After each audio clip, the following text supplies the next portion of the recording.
இனிமே கண்ணை மூடிட்டு கடலை எண்ணெய் வாங்கலாம். ஏன்னா மந்த்ரா கடலை எண்ணெய் இதயத்தின் தயாரிப்பு.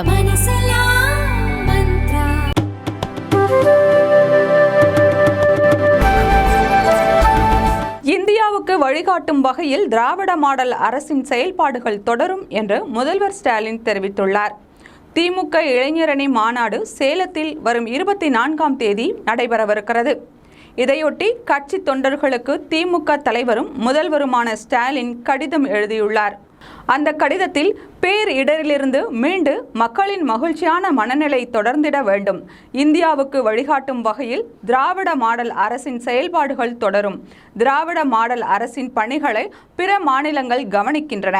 பங்களா வாசலில் உள்ள பெரிய கதவு திறக்கும் வரை காத்திருக்கும் முந்தைய ஆட்சியின் நிலைமை இன்று இல்லை.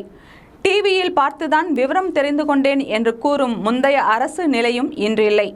மக்கள் பிரதிநிதிகளை அணுக முடியும், கேள்வி கேட்க முடியும் என்ற ஜனநாயக பூர்வமான அரசு செயல்பட்டு வருகிறது. புயல் பாதிப்பிலிருந்து இயல்பு நிலை திரும்பிட அரசு இயந்திரங்கள் முழுமையான அளவில் தங்கள் பணிகளை மேற்கொண்டன.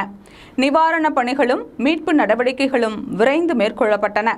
விமர்சனம் செய்வதற்கும் வீண் பழி சுமத்துவதற்கும் எதிர்க்கட்சிகள் முனைப்பு காட்டினாலும் மக்களின் துயர் துடைக்க முன்வரவில்லை. மிக்ஸா-1 புயல் பாதிப்பை ஆய்வு செய்த மத்திய குழுவினர் தமிழ்நாடு அரசின் நடவடிக்கைகளை பாராட்டியது அவதூறு பேசி அரசியல் செய்ய நினைப்பவர்களின் கன்னத்தில் விழுந்த பலார் அறை என்று தெரிவித்துள்ளார்.